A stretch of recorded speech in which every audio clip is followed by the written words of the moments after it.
Even though you are good at your studies, or even though you are such an intelligent guy, but if you can't summarize the summary of the summary, then for sure it will be an utter failure.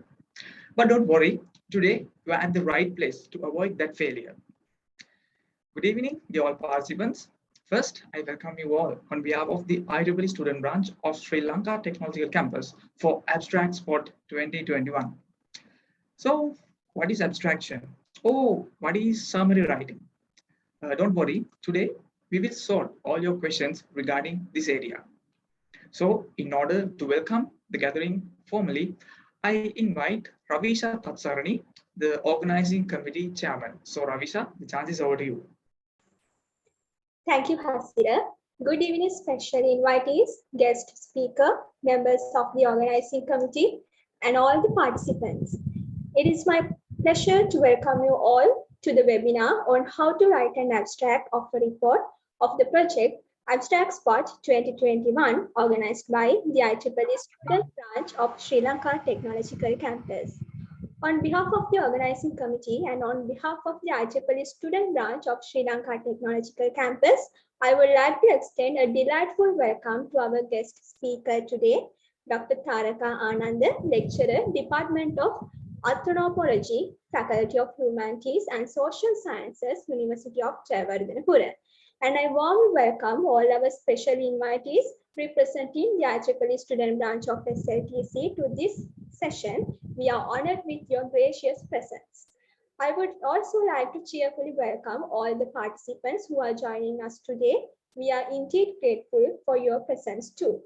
I want to mention that SLTC IEEE always tries to provide the best platform for the undergraduates as well as for the whole Sri Lankan community.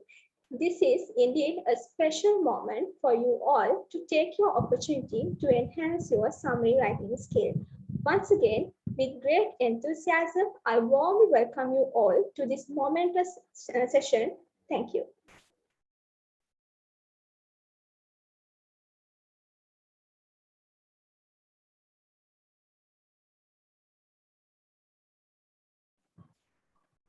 Thank you, Ravisha. So today we have Daily Mirror as our main sponsor. So through that, we are conducting this session. So before introducing our dear resource person, let me give few instructions to you.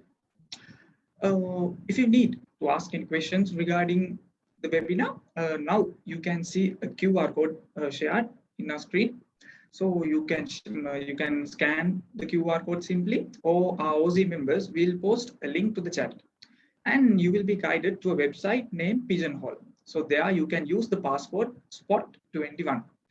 So if you have any questions, you can please use this Pigeonhole platform. Also, we will post a feedback form during the session, and feel free to fill it too. So now, without much delay, let's move to our most interesting part of today. She is a lecturer and researcher of Sri Jayewardenepura University, and she has this bachelor degree from Jayewardenepura University too. And also she has a good experience related to this field. So without much delay, please welcome our resource person for today, Dr. Taraka Anand. Ma'am, please continue the session.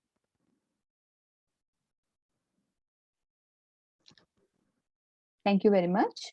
I will share the screen.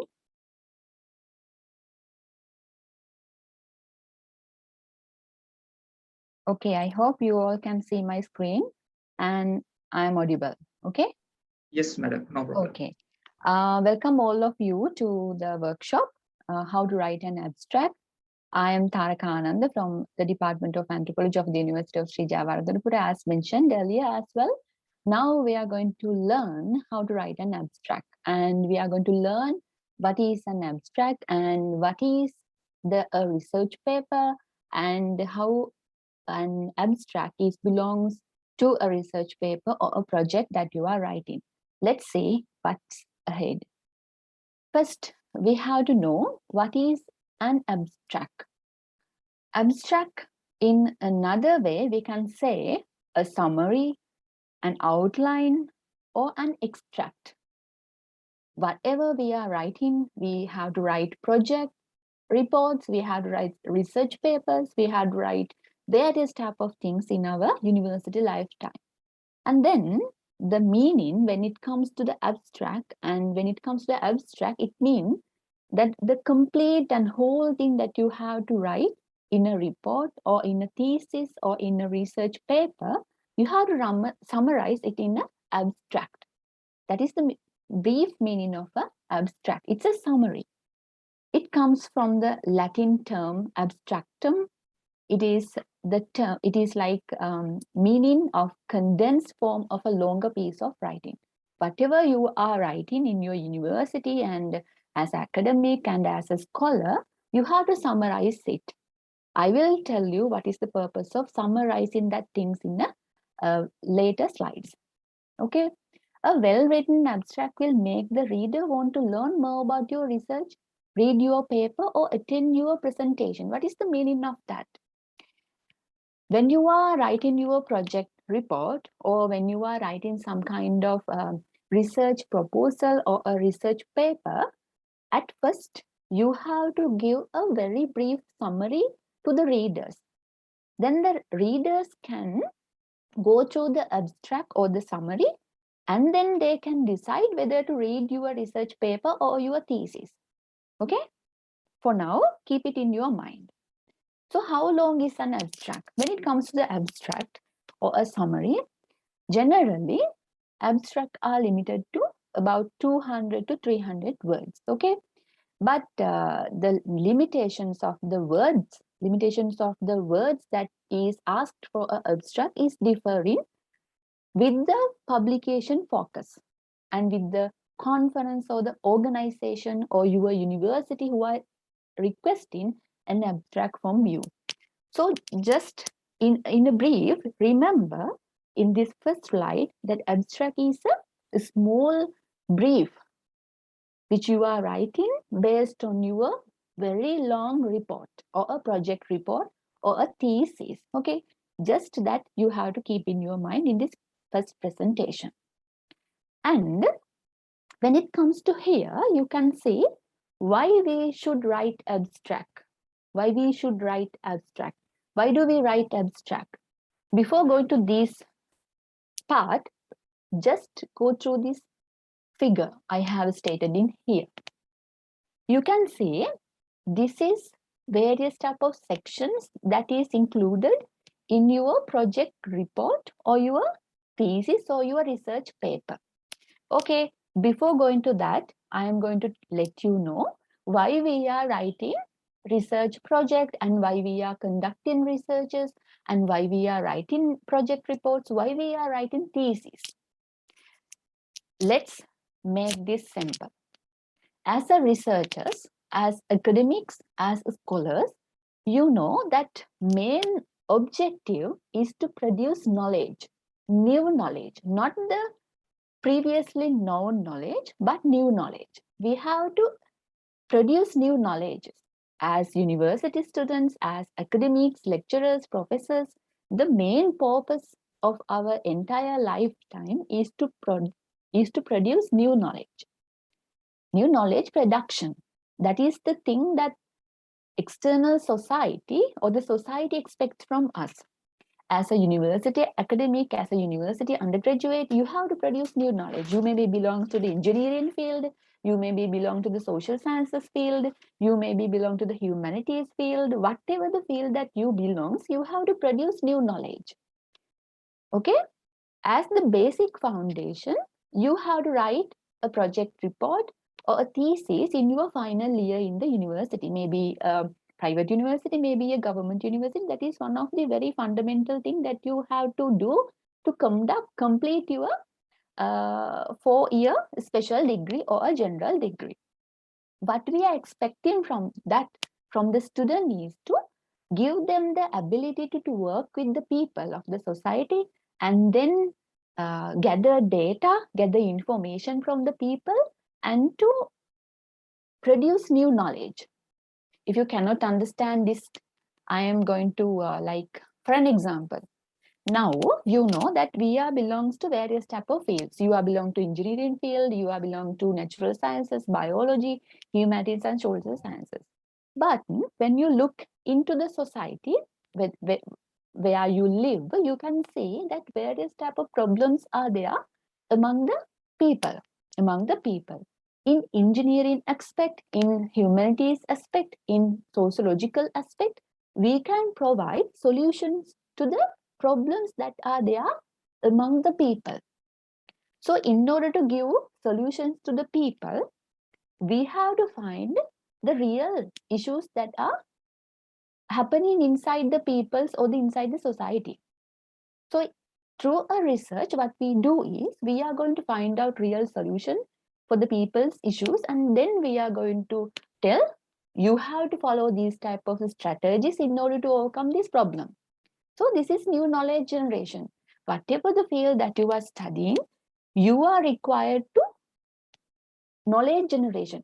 Knowledge generation is one of the very basic thing that you have to do as an academic. Okay, so when if your intention is to become a lecturer or a professor, the knowledge generation is a must.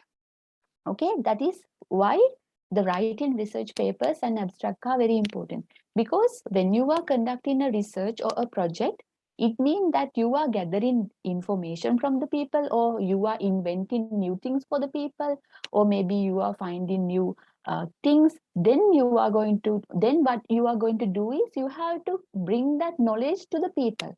You have to disseminate the knowledge to the people. So writing abstract, writing research papers is a part of knowledge dissemination. You are writing a thesis, but who cares?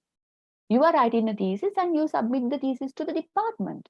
You are writing a report and you are submitting the report to the department, but no one knows what you have done.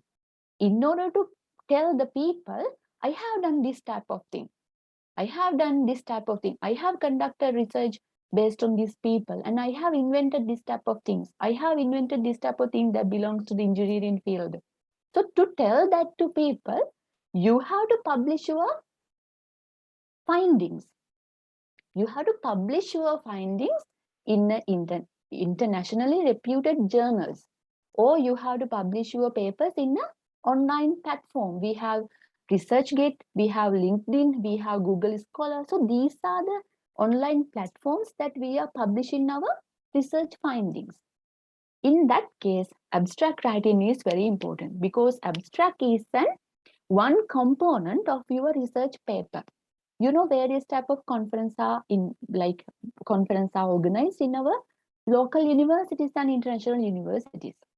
You have to submit your abstract, which is written based on your project report or based on your thesis, to that conference, and that conference will give you the opportunity to disseminate your findings with other academics. So that is what happening in the conferences as well. Okay, you have new findings, you have some new things to tell, and then what you are doing is you are submitting it to a conference, and then conference made a platform to you to meet with other academics of the world, and then you are going to present your findings in that conference. Okay, then you will be able to gather more new knowledges from all around the country. So that's the thing happening in a conference.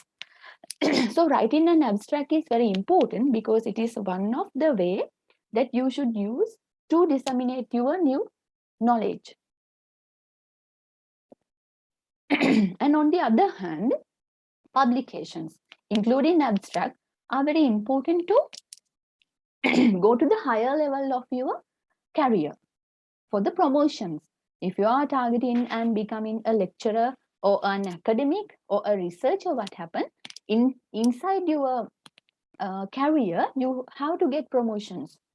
Okay, in order to get promotions, you have to have more publications.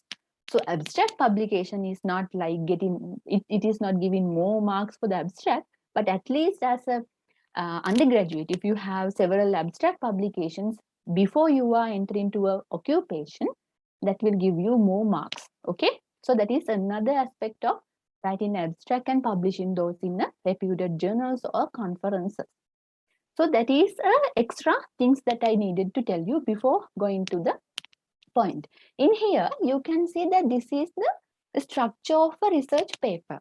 This is not the structure of an abstract, but this is the structure of a research paper. You can see that inside the research paper is something that we are write based on our new research findings. Okay, inside the research paper we have these type of sections. You can see title, author, and abstract, keywords. So this is the first section of the research paper. And then we have the introduction, we have the methods, we have the results, we have the discussion and conclusion, we have the references. Okay, you can see in the entire structure of the research paper, abstract is one of the very important part and one of the thing that is stated in the very front of the research paper. It means that all the things that included inside the research paper is summarized inside this abstract. That is why this abstract is very important. Okay, for an example, if you are going to submit this, maybe based on your project report, maybe based on your thesis, you have written a research paper. And then what you are going to do is you are going to the publication process. You are going to submit this into a journal. Okay. Then what happened? There are editors in the journal. Journal editors do not read entire research paper at the first phase. They are going to read your abstract. If your abstract is not in a good way, it is not written in a very good manner, what will happen? Your full paper will be rejected. Okay, so that's why writing an abstract is very important. Writing an abstract is very important. And sometime, based on your abstract, you will be given chance to publish your new findings in that journal. Okay, sometime you will not be able to publish that because your abstract is very poor. You may sometime have heard that some of the academics of this field, like professors and scientists, are received presidential awards as well for their publications. They are recognized.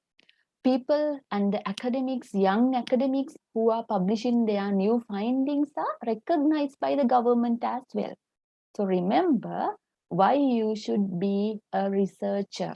Okay, why you should be a good researcher. If you want to become a good researcher, you need to know how to write things in a proper way. Abstract is a very basic thing in that big journey. Okay, so why do we write abstract? Abstract is a concise summary of a completed project or a paper. So now you have completed your project. Now you have completed your entire thesis. At the end, you have to write an abstract. Okay, inside the abstract becomes very important in academic assignments and reports and research papers, as I told you in the earlier as well. And sometimes abstract become the last item that you write in your project report or a thesis. Abstract is not writing in the very beginning. You have to finish entire thesis and entire project report, and then finally you have to write the abstract, because abstract should include everything that you are mentioned in your report. I'm going to talk about that in the later slide. So in other way, we can say that abstract is like a trailer in a movie. You are going to watch Netflix, but sometime before you are selecting a movie, what you are doing? You are looking to the movie trailers. That is what I am doing. If I need to watch a movie, I'm not going to directly download the movie, but before that, I'm going to watch the movie trailer. Going through the movie trailer it gives me the idea, wow, this film is very good. I must download this and I must watch this. So abstract is like a movie trailer. We are not going to read complete project report, but before that we are going to see the trailer or the abstract. If the abstract is very attractive and very good and very complete one, we are going to read the research paper, and it is very important. That's why we are we are matching. It is like we are telling that abstract is like a movie trailer. Movie trailer. It is very true. And if you leave writing the abstract to the end, before finishing a report, we are not going to write the abstract. After completing your complete thesis or the research project, you will have the complete idea about what you have included in your research paper. So then you can summarize it. That's why we are telling, do not write abstract before you are going to finish your report. Okay. And then what are the types of abstract? Normally we have two main type of abstracts: informative abstract and descriptive abstract. Informative abstracts are also called as structured abstract. Descriptive abstract are called as non-structured abstract. Okay, there are two main types of abstract that you can see. You can search through the internet as well. Okay, now we are going to see what type of abstract that you will be able to write. First one, informative abstract or the structured and abstract. Normally in Sri Lankan universities and Sri Lankan conferences, sometime after you are writing your project report, or sometime even if you finish your thesis, you have to write this informative abstract. This is most commonly used abstract type in Sri Lanka. Okay, informative abstract generally used in every subject, but normally science, engineering, and social sciences reports. Here, you have to summarize your report into 200 or 300 words. It's the essence of your report or your essence of your research project. It means most important things that are included in your report should be included into your abstract.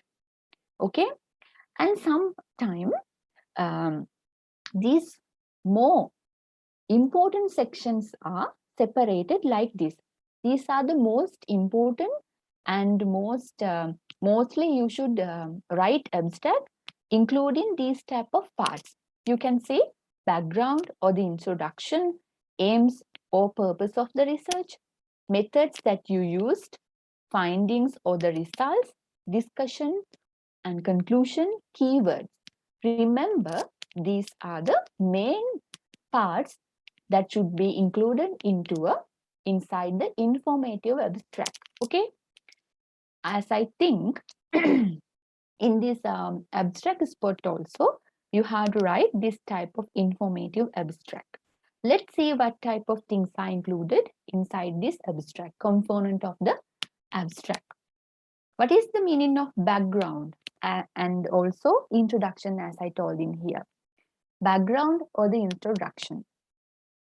For an example, I'm getting an example that you all know, COVID-19 pandemic. When you are writing something related to the COVID-19 pandemic and Sri Lankan context, what you should include into the background or the introduction section. I would like to match, or I would like to compare this background or the introduction section to a funnel.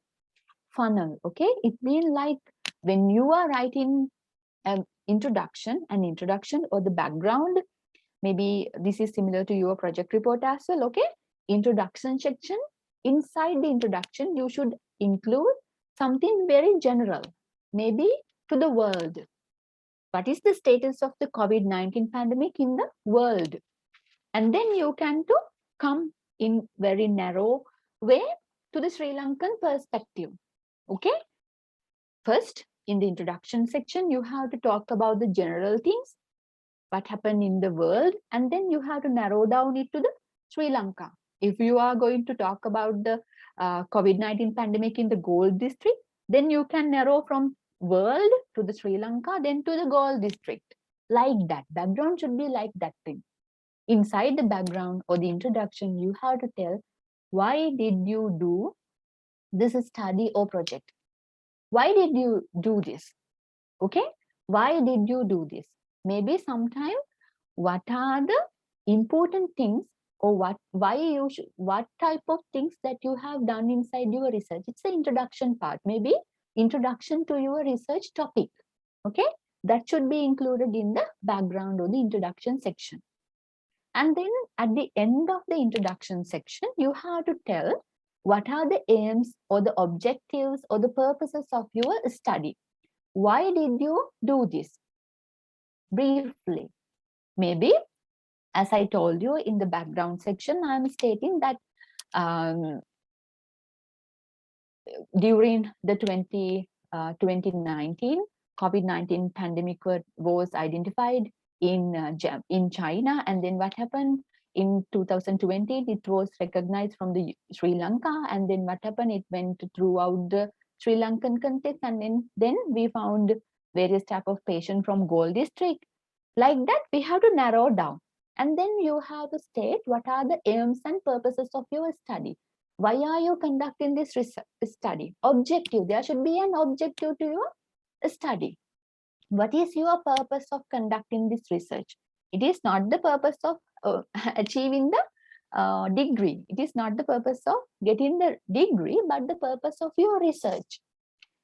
It may be like, for an example, socio-economic patterns of Galle blah blah blah people during the COVID-19 pandemic.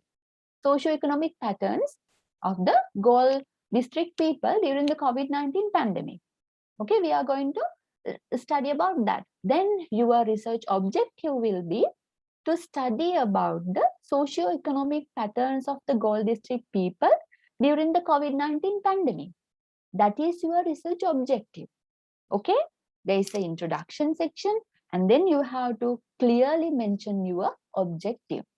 Sometime in the thesis and the projects, there may be more than one objectives of the research.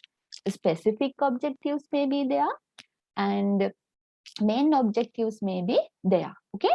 However, you have to mention main objective or the specific objective that you are going to achieve inside your research in the abstract at the end of the introduction section. And then second most important section of an abstract, methods or approach. What did you actually do to get your results? On the other hand, I can say how you are going to achieve your objectives. Now I have an objective. It means that I am going to study about the socio-economic status of the people who are living in Galle district during the COVID-19 pandemic. Okay, this is my goal. And in order to achieve my goal, it means how I am going to gather information on these Galle district people and how I am going to investigate their socio-economic status that they faced during the COVID-19 pandemic. This is my objective, and how I am going to know about their socio-economic status. That is the thing that we should include in the methods or the approach, methods and material section. Place of the research or the study area, durations of the research, data collection method, sample size. All these things should be included under the methods part. Okay, maybe by 3 to 2 sentences. In a 3 to 2 sentence, you have to explain that. For an example, now my objective is to study about the socio-economic status of the Galle district people. I'm going to know about their socio-economic status through interviews, through questionnaires. So that is the data collection method. My research area is Galle district. Duration of the research from January 2021 to May 2021. And the sample size. I'm going to gather the sample size from random sampling technique. Okay, random sampling technique. Randomly, I'm going to select the people randomly from a one GN division or a secretariat division. Like that, you have to briefly state your method in the methodology section. And then we have to come to the findings or results. What did you find? Now you have a background. Now you have a methods, how you collected your information. Now the findings. Now you have collected information based, as I told you earlier, about the socioeconomic status of the goal people. I have collected data from the questionnaire and the interviews. I have conducted interviews with the people. Now I have data in my computer. What should I do is now I'm going to analyze the data. I'm going to analyze the data. Now I am generating my results. It means 99% of the goal district people are facing very bad situation, facing food related issues. Like that results are there in my like that results are there now. Now I'm going to put it into my results section. What did you find through your findings, to your data? As a result of completing the above procedure or investigation, what did you learn, create or invent? Put the results in numbers. Put the results in numbers. Numbers mean you can put your result in percentages. If you are using some type of data analysis method like SPSS, Excel, or any other method, you can use that type of numbers that you are generating through the analysis as well. Okay, and then avoid vague hand waving results such as very, small, or significant. Remember, when you are writing research papers or abstract or report, you are not using very, small, or significant like that terms. It means, like, for an example, as I told you, a large number of people living in Goal District are facing food-related issues during the COVID-19 pandemic. A large number of people. What do you mean by a large number of people? There is no meaning of a large number of people. If I am writing a large number of people in Goal District facing food-related issues, have faced food-related issues during the COVID-19 pandemic. A large number of people, how do we know? A large number may be 25%, a large number may be 85%, a large number may be 90%. A large number, there is no definite number in that word. So we are avoiding these type of words, okay? Very small number of people, very much, they like it very much. We are not using like that thing. We have to be defined. We are stating 91% of the Goal District people have faced food-related issues. It is very clear. Reader understand, wow, oh my God, there are 99% of people have faced food-related issues during the COVID-19 pandemic. Then what we should do? We have to we have to give them an solution to their matter, like that. Okay, result should be very precise, and result should be very important things that you find out from your research or the report. You have to understand what type of result should included into the findings. You are the one who should define that. And then discussion, conclusions, or implications. What do your findings mean? What do your findings mean? What is the meaning of your findings? What is the meaning of your findings? It means that in the conclusion or the discussion section, you have to tell what is my findings meaning, or what you have to do in the future to avoid these type of things. If there is a very high issues related to the food and the people of the Goal District, what you have to conclude? What are you going to conclude in this section? You have to conclude that maybe sometime you can get some type recommendation. You can include your recommendation. Government must work on reducing these type of issues that are related to the Goal District people. Like that, recommendations that you can make in the here conclusion section. Conclusions are summary of your results. Discussion is another thing. In the discussion, you have to tell what type of results you have. In the discussion, you have to compare earlier research findings with your research findings. So it is very huge thing, but it's the summary. In the discussion, you have to compare earlier research findings with your research findings. Okay. In the conclusions, you have to conclude. You have to give conclusions on your research findings. Okay. So these are the things that you should include in the discussion or the conclusion or the implication sections. Or sometimes they ask to recommendations as well. What you are going to do in the future based on your research findings. And then most important section, final thing in your abstract is keywords. What are the keywords? Keywords are important words or concepts that are found in your research paper or your research project or your thesis. Inside your research paper, you may have the same term that you have used in entire research paper, like 150 times, 200 times, like that. That could be your keyword.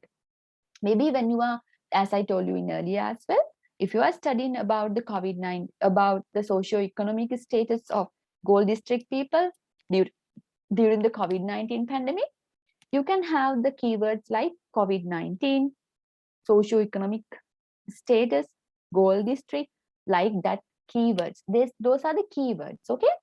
Sometimes these keywords are very important in order to find your article on the internet.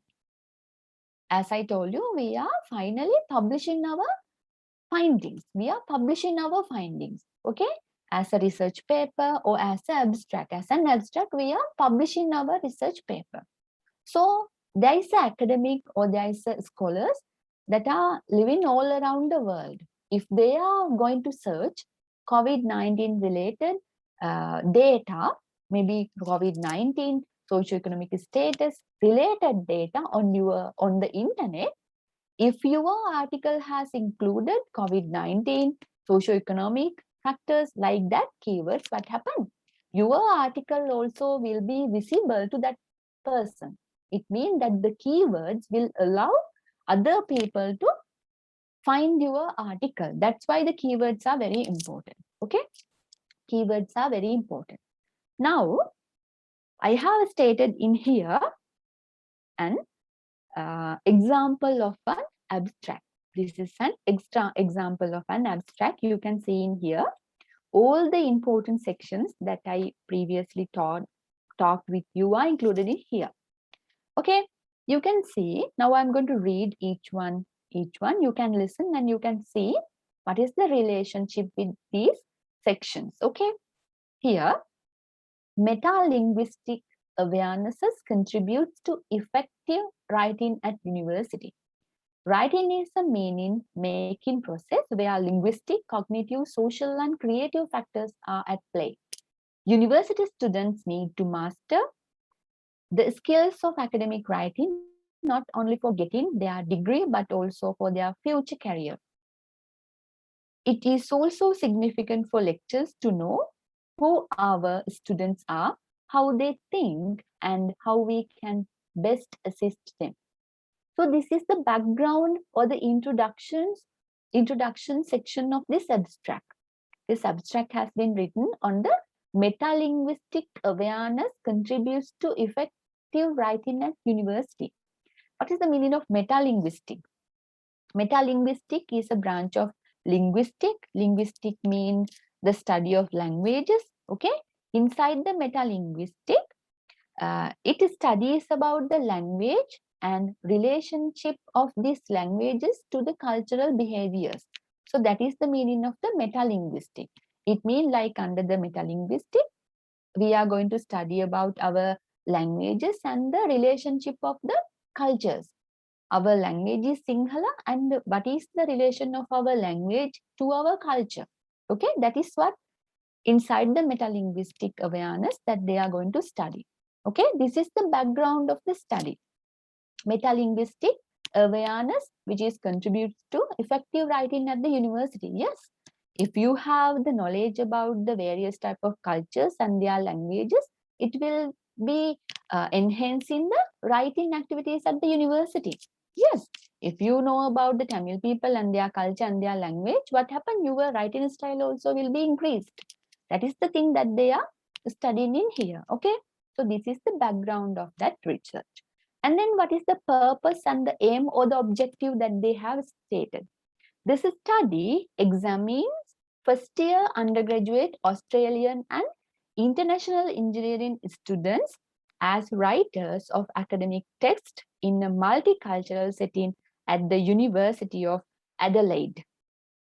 So this is the purpose.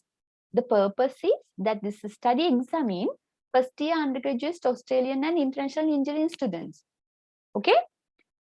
Writers of academic texts in a multicultural setting. They are going to study about the first year undergraduate students and they are multicultural, based on their multicultural setting. This is their objective and this is their purpose of the research. And what is the methods that they have to used to achieve their purpose? A questionnaire and interviews were used to collect data about the students' level of metalinguistic awareness. What they have used questionnaire survey and the interview method. So these are their methodology. That is how they have gathered data on the multilinguistic awarenesses from the students. Questionnaire survey and the interview methods. So very simple. These are the methodologies. Okay. Now we know the research area, which is the University of Adelaide. And then what are the results? The preliminary results of the research shows that the students from different cultures initially have different concepts about the academic zoners and handle writing with different learning and writing style. But those with a more developed meta-language are more confident and motivated. This is the result that they said. Students who have more multicultural perspectives have more advanced writing styles. So this is the result section. They have given their conclusions, like the conclusion can also be drawn that the students' levels of motivation for academic writing positively correlates with their opinion about themselves as writers. Following in an in-depth multidimensional analysis of preliminary research results, some recommendations for writing instruction will also be presented. So these are the conclusions, and also they have stated that they are presenting some of the recommendation for writing instructions as well. Probably that recommendation may have included into their full paper. And then they have stated their keywords: academic writing, university, multiculturalism, meta-language, motivation. So these are the keywords that are included in this abstract. So you can see the basic sections of an abstract will be background, objectives, methods, results and conclusion, and finally the keywords. Okay. And then another type of abstract we call as descriptive abstract or non-structured abstract. Here, maybe the conference paper or the academic journal or the university or the thesis guideline will give you the count of the word limit. Word limit will be provided by them. Then you have to write your abstract under the word limit that the journal or the conference is provided. Okay, otherwise you have to specially read the instructions that are given by the guidelines. That guidelines most probably state what you should include into your abstract. After reading your guideline, you have to put your abstract into that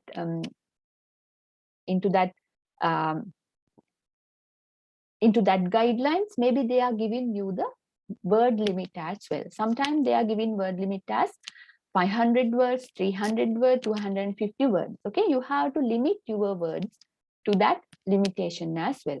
And what are the descriptive abstract? Descriptive abstract are not included that type of more precise things.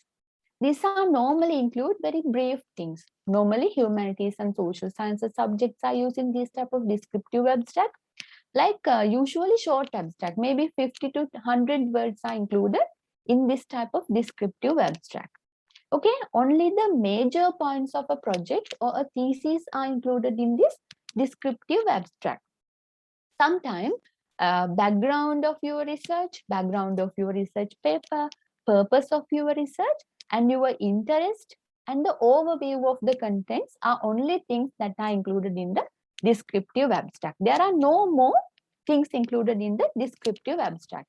You can say in here, only the background is included, only the purpose is included, and particular focus of the paper is included. Most probably, after the descriptive abstract, you have to write your full paper as well. So based on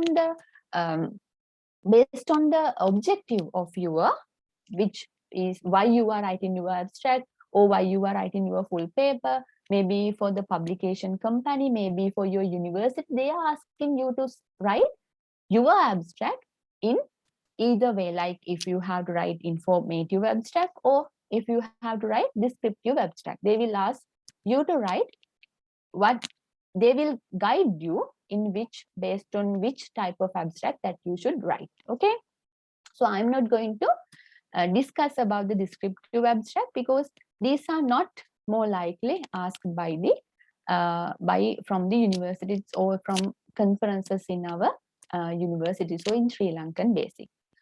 So what are the key points that you should keep in mind while writing abstract?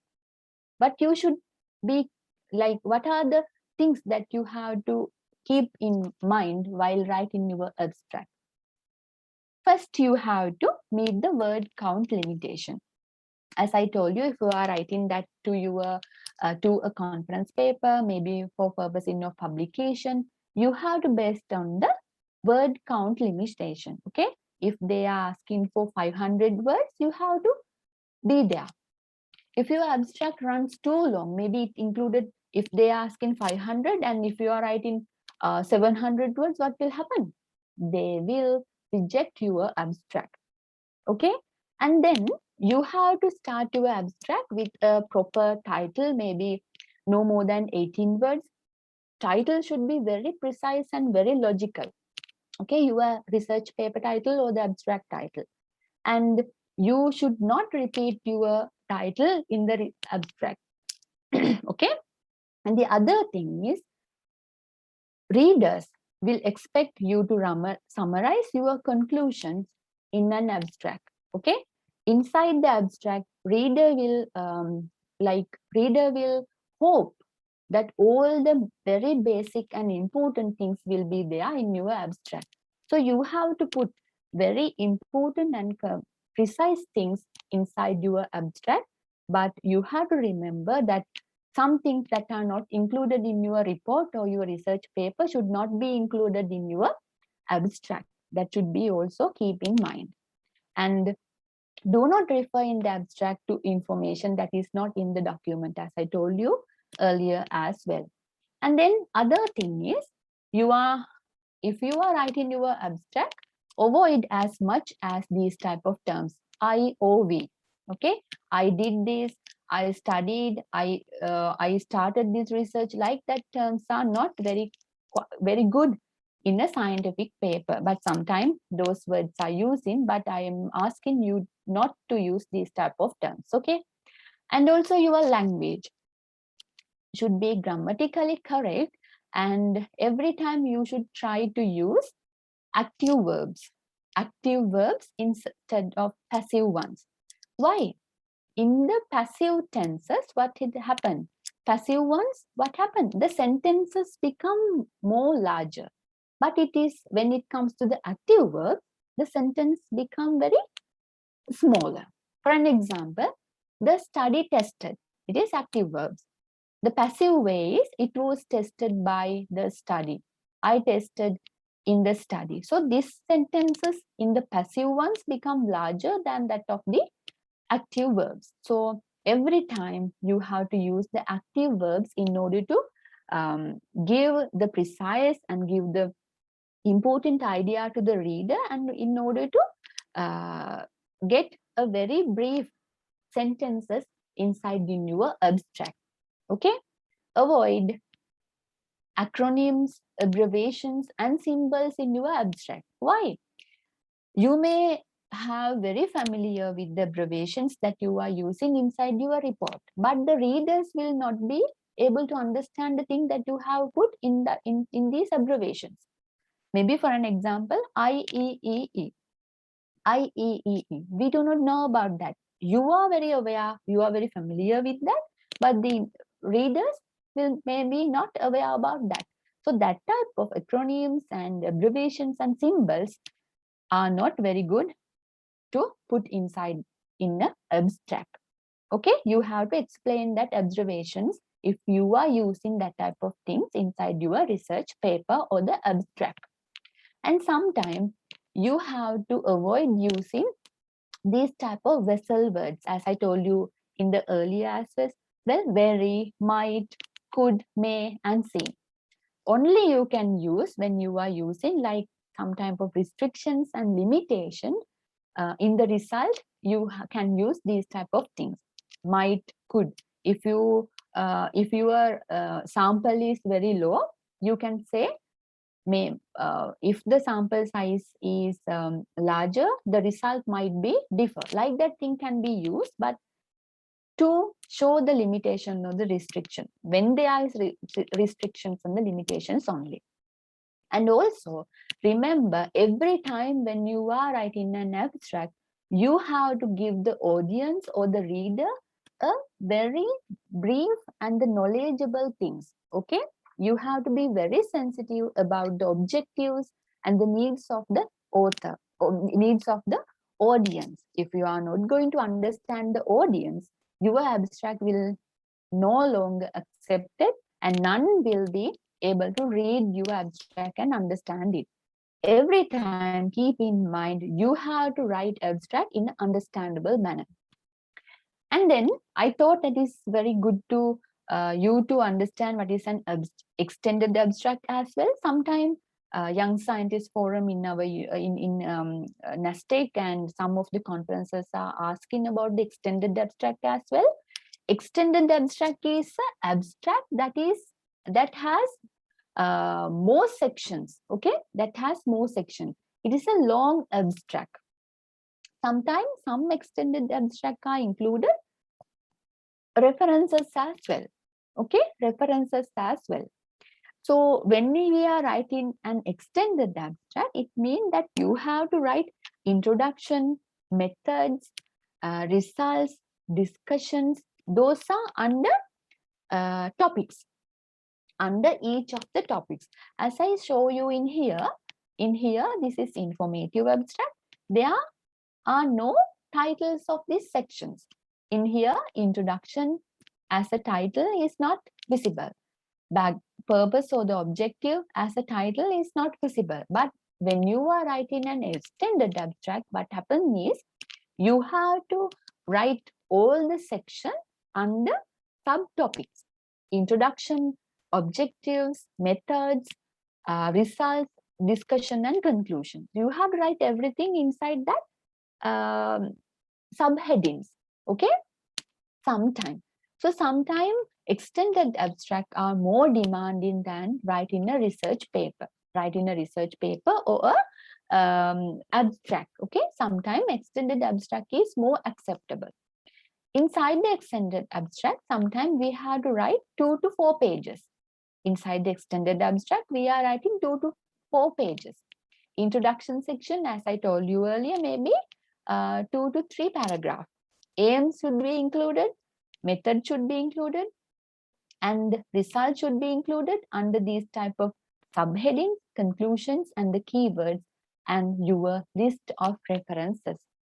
Maybe most important references should be included under the list of references. So these are the things that I needed to talk with you about what we need when we are writing an abstract. Thank you very much. If you have any questions, you can ask me now. These are some of the references. You also can search to these references and you can increase your knowledge. And finally, some of the things that I want to tell you is that I would like to request you is, if you are a researcher or an academic or an undergraduate, in order to increase your level of writing scientifically, you have to read. You have to read research papers, report. Then you will be able to identify how to write scientifically, and how to write scientifically, how to write methods parts, how to write exactly everything related to the researches. So read. That's how you have to. How you can develop your knowledge. Thank you very much.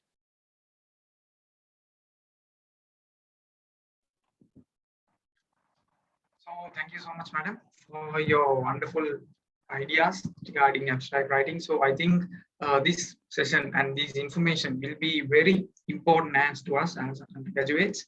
So let's switch on to the Q&A session. I think we have a few questions posted in our Pigeonhole platform. So if you have any questions, you can direct it to our Pigeonhole platform. So madam, I'll ask a question from you.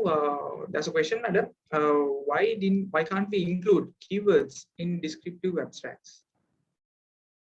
No, in the descriptive abstract also we are including keywords, but the thing is I didn't include in the presentation, but the keyword is a must in the abstract. Madam, and the next question, what are the common mistakes that university students are doing in writing paper or abstract? In writing abstract, most common things that they are doing is they are not adhering to the guidelines provided by the conference or the university or the departments. Okay, first one is that if we are asking to write your abstract or the summary in between 300 to 350 words, what they do is that they are writing about 500 words. Then what we have to do is we have to reject that, because we have to cut everything that unnecessary. Okay, and that is the first thing. And then mostly when we are when we are asking for abstract for the conferences, the second most important thing that they are not doing is they are not stating their results. Okay, they are not stating their results in the abstract. Abstract is a summary that they have to write based on their research. If they are not writing their results in the abstract, what we will have to do is we have to reject that. Okay, some abstract are there, they are not including results.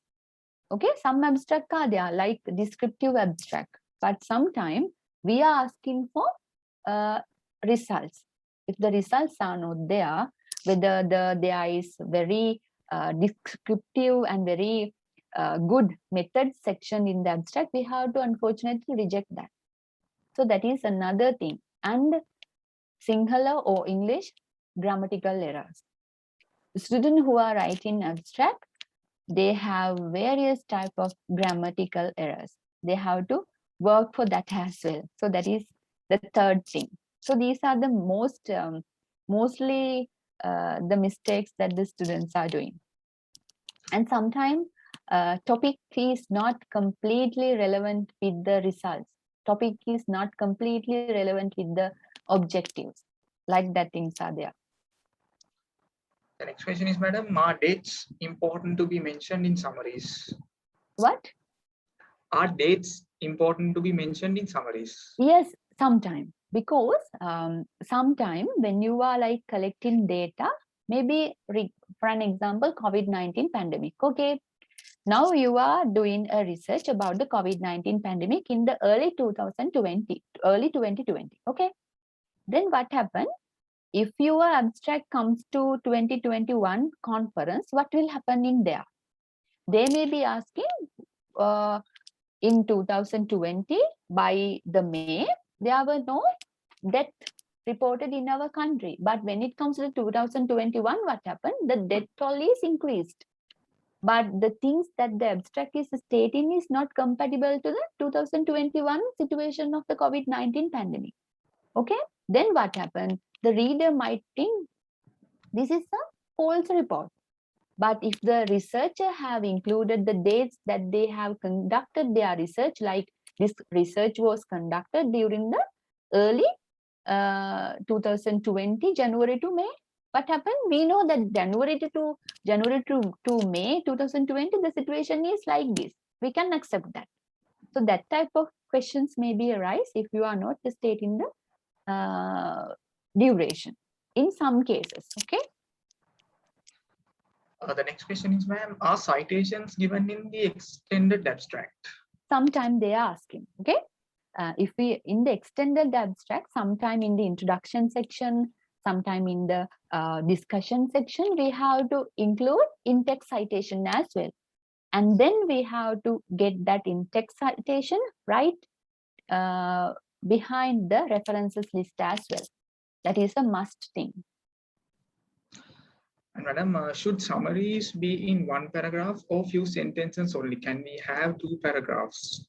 Sometimes it is according to the format of the journal or the conference. Okay. Sometimes they are asking for a 1 paragraph. Sometimes they are asking for separate paragraphs. It is based on the format or the guidelines that are provided by the journal. Sometimes if you are writing a report abstract or a thesis abstract, maybe you can have it in a 2 paragraph. It doesn't matter. And madam, there's a question, how abstract is different from the executive summary? Executive summary, maybe that is related to marketing or the like that aspect. Executive summary? No, madam. The question is like how abstract is different. That's mean haven't given any field, madam. Executive summary mean like it is not based on the research, no? It is not based on the research. It is maybe based on the executive experiences. Okay, executive experiences. They are writing a summary, maybe a monthly summary, maybe a like that summary. But inside the abstract, it should be a research or the research project-based abstract that things are included in there. I actually don't have idea about the what executive summary that a student is asking. And madam, is it okay to have first-person narrative in the abstract, as in the background of model informative abstract about metalinguist awareness you showed? Can you repeat that? The question is, madam, is it okay to have first-person narrative in the abstract? And he has given an example as in the background of model informative abstract about a metalinguistic awareness that you have shown. Yes, sometimes we can use that terms. Okay, sometimes first person like that thing, but sometimes people are asking not to highlight the person, like I, we, as I told you, as I shown you here. But sometimes, as I told you, at present, the research writing style has been like differing. At present, some of the people are using, we are arguing, like that terms are using. It doesn't matter. If the editor decide that it is not matching with their guideline, they will remove that. And madam, where do we use summary writing in the financial field? Summary writing in the financial field. Actually, in the summary writing in the financial field, maybe like maybe that student is studying financial things in the university, they have to write some kind of financial summaries related to the financial institutions. Okay, like that. Maybe how this institution is working during 1 year, like they have to write summaries. Maybe financial summaries are needed for the companies and institutions who are working financially, no? Like that summary should be included. But whenever the summaries are written, what happens? The entire thing should be summarized. There may be no objectives or the research methodologies, but that student should be aware about the overall financial things that are happening inside a company or an institution. Then they have to summarize it into a very small, summarize that. Okay. First, that student should grasp the things that are happening around the financial company or their department or whatever that he is going to work.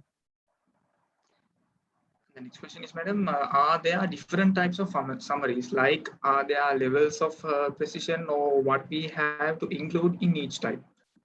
No, there are no like that summaries. Okay, I'm talking about abstract. As I told you, descriptive and informative, or structured and unstructured. Other than that, there are no levels. Actually, it is based on the guidelines that are provided by your institution or your conference or your journal. So basically, first, before submitting an abstract or writing an abstract, you have to read very carefully about the guidelines that are given by the particular institution or the journal or your university. Then you have to write, starting the abstract. And madam, what are the free sites that we can get research papers? Yes, free sites that you can get research papers. First one is the Google Scholar. Okay, Google Scholar. You can go to the Google, you can type internet Google Scholar. Okay, Google Scholar, then you can click on it, and then window is appeared like Google search engine. Okay, Google Scholar, then you can search for articles. Whatever the field is there, you can find out. If you need, I can show you. Madam, in a project, if they ask to submit only one abstraction, how about it? Can you explain regarding words or paper like that? Yes, that is also based on the guidelines that they are providing. If they are providing 500 words, that you have to write that based on that guidelines. So those are the questions that we have received so far. So if you have any more doubts regarding this, you can just log into the Pigeonhole, or just you can raise hand through the Zoom chat, and our madam will answer that. So is it all for today?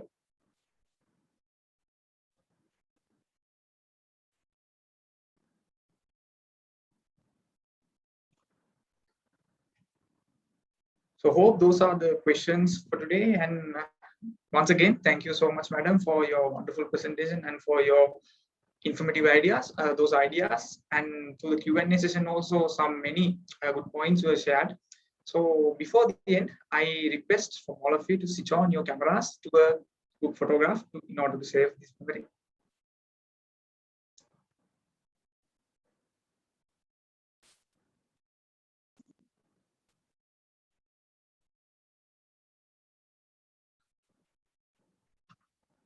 So I request from all the participants to switch on your cameras if it's possible in order to take a group photograph.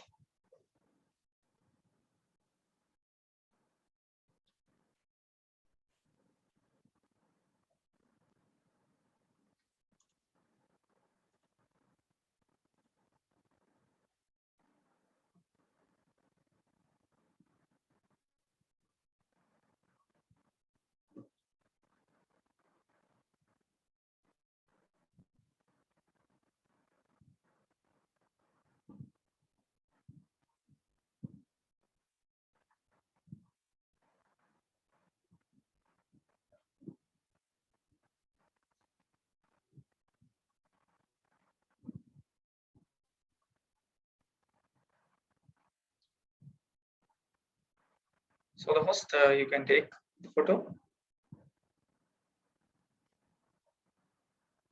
Let's give some time to our participants to switch on the camera.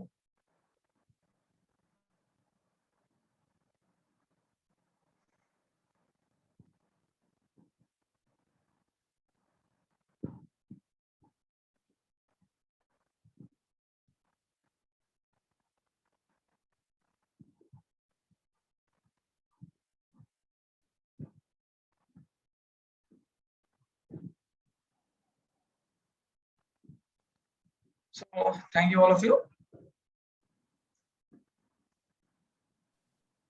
Chamod, can I say something? Yes, madam, you can. Yeah, I would like to thank Institute of Electric and Electronic Engineering student batch of Sri Lankan Technological Campus for giving this opportunity to share my knowledge with you all. Thank you very much. So I think there had been a small issue in order to switch on the camera. So I think now it is available to all of you. So you can switch on your cameras.